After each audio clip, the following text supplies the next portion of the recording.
സ്നേഹത്തിന്റെയും സാഹോദര്യത്തിന്റെയും സമർപ്പണത്തിന്റെയും ഓർമ്മപ്പെടുത്തലുമായി ഇന്ന് ബലിപ്പെരുന്നാൾ. നാടെങ്ങും വിപുലമായ ആഘോഷത്തിലാണ് വിശ്വാസികൾ. CB അനുമോദും സാരംഗും ചേരുകയാണ്. അനുമോദ്, വിശ്വാസികളുടെ സംഗമം, കൂട്ടായ്മ, സന്തോഷത്തിന്റെ, സമാധാനത്തിന്റെ, പ്രാർത്ഥനയുടെ നാളുകൾ, നിമിഷങ്ങൾ, എന്തൊക്കെയാണ് ചടങ്ങുകൾ? CB അനുമോദ് അല്പസമയത്തിനകം ചേരും. വിശ്വാസികൾ ഇന്ന് ബലിപ്പെരുന്നാൾ ആഘോഷിക്കുകയാണ്. സ്നേഹത്തിൻ്റെ, സമർപ്പണത്തിൻ്റെ, പ്രാർത്ഥനയുടെ നാളുകളാണ്, മണിക്കൂറുകളാണ്. തിരുവനന്തപുരത്തും മലപ്പുറത്തും നിന്നുള്ള ദൃശ്യങ്ങൾ, ഈദ്ഗാഹുകളിലും പള്ളികളിലും മറ്റുമായി നടക്കുന്ന ദൃശ്യങ്ങളാണ് കണ്ടുകൊണ്ടിരിക്കുന്നത്. സാരംഗ് ചേരുന്നു. സാരംഗ്, വിവരങ്ങൾ. രഞ്ജിത്ത്, പാളയം പള്ളിയിൽ നിന്നുള്ള ദൃശ്യങ്ങളാണ് നമ്മളിപ്പോൾ കണ്ടുകൊണ്ടിരിക്കുന്നത്. തിരുവനന്തപുരത്ത് കഴിഞ്ഞ കുറച്ച് ദിവസമായി രാവിലെ മഴയാണ്. ഇന്നും ഒരു കാലവർഷത്തിന്റെ ഒരു ബുദ്ധിമുട്ടുള്ളത് കൊണ്ട് പുറമേ നിന്നുള്ള നിസ്കാരത്തിന് പകരം പള്ളിക്കകത്ത് നിന്നാണ് നിസ്കാരം, ഈ വലിയ പെരുന്നാളിന്റെ നിസ്കാരം നടന്നുകൊണ്ടിരിക്കുന്നത്. വലിയ തിരക്ക് രാവിലെ തന്നെ വിശ്വാസികളെല്ലാം പാളയം പള്ളിയിലേക്ക്, വളരെ പ്രധാനപ്പെട്ട പള്ളി ആയതുകൊണ്ട് തന്നെ ഇവിടത്തേക്ക് വിശ്വാസികളുടെ ഒരു ഒഴുക്ക് നമുക്ക് കാണാൻ കഴിയുന്നുണ്ട്. മഴ, കാലാവസ്ഥ പ്രതികൂലമായതുകൊണ്ടാണ് ഇപ്പോൾ ഇത്തവണ പള്ളിക്കകത്ത് വെച്ചുകൊണ്ടുള്ള നിസ്കാരം നടക്കുന്നത്. നമുക്കറിയാം, വലിയ ഇസ്ലാം മതവിശ്വാസികളെ സംബന്ധിച്ചിടത്തോളം വലിയ പ്രധാനപ്പെട്ട ഒരു ആഘോഷ ദിവസമാണ് ഇന്ന് ഇപ്പോൾ നടക്കുന്നത്. ലോകത്തെമ്പാടുമുള്ള മതവിശ്വാസികൾ ഈദ്ഗാഹുമായി ബന്ധപ്പെട്ട് വലിയ ആഘോഷങ്ങൾക്കും മറ്റും അതിലേക്ക് കടക്കുന്നതിന്റെ തുടക്കമായിട്ടാണ് ഇന്ന് രാവിലെ തന്നെയുള്ള ഈ ഒരു നിസ്കാരത്തിലേക്ക് കിടക്കുന്നത്. നമുക്കറിയാം, ഒരു സ്മരണയുടെ ഒരു ദിനം കൂടിയാണ്. അതായത് മകനെ ബലി നൽകുന്നതിന് പകരം മൃഗബലി നൽകുക എന്നൊരു കാഴ്ചപ്പാട്, അല്ലെങ്കിൽ വലിയൊരു ത്യാഗത്തിന്റെ വലിയൊരു സന്ദേശം നൽകിക്കൊണ്ടുള്ള ഒരു ആഘോഷം, അല്ലെങ്കിൽ അതുമായി ബന്ധപ്പെട്ട ഒരു വിശ്വാസത്തിന്റെ ഒരു ഓർമ്മപ്പെടുത്തൽ കൂടിയാണ് ഇന്നത്തെ ദിവസം. ചെറിയ പെരുന്നാളോടെ അറിയാം, നമുക്ക് വലിയ ആഘോഷമായി നടന്നിരുന്നു. അതിന്റെ തുടർച്ചയായി വലിയ പെരുന്നാൾ, പുണ്യ ദിവസമായിട്ടുള്ള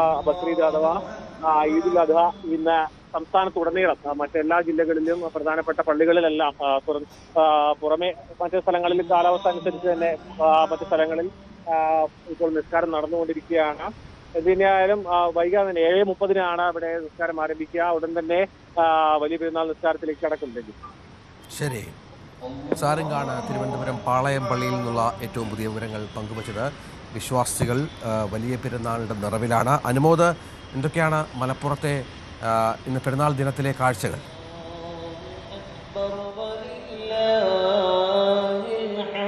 രഞ്ജിത്ത്, നമ്മളുള്ളത് മലപ്പുറം മഅ്ദിൻ ഗ്രാൻഡ് ജുമാ മസ്ജിദിലാണ്. നമുക്കിവിടെ കാണാം, ഈദ് ഗാഹിനായിട്ടുള്ള ആളുകളുടെ ഒരു വലിയ സംഗമം തന്നെ ഈ ഒരു പള്ളിയിലേക്ക് നമുക്ക് കാണാൻ സാധിക്കുന്നുണ്ട്. 7:30-ക്ക് ശേഷമായിരിക്കും ഇവിടെ പെരുന്നാൾ ചടങ്ങുകൾ, നിസ്കാര ചടങ്ങുകൾ ആരംഭിക്കുക എന്നാണ് അറിയിച്ചിട്ടുള്ളത്.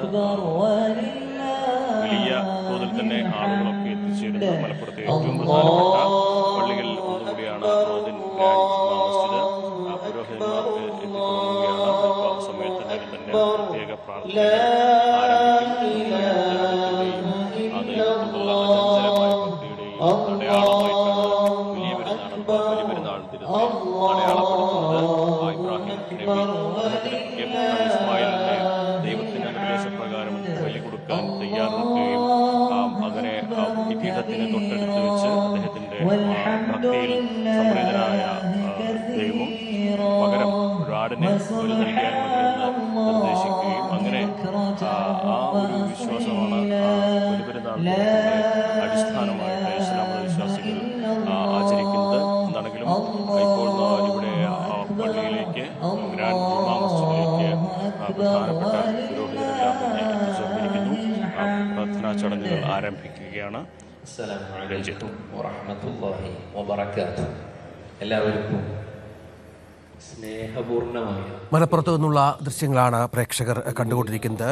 സംസ്ഥാനത്തെ വിവിധ കേന്ദ്രങ്ങളിൽ, പള്ളികളിൽ ചടങ്ങുകൾ പുരോഗമിക്കുകയാണ്. പ്രാർത്ഥനയുടെയും വിശ്വാസത്തിൻ്റെയും നിറവിലാണ് വലിയ പെരുന്നാൾ വിശ്വാസികൾ ആഘോഷിക്കുന്നത്.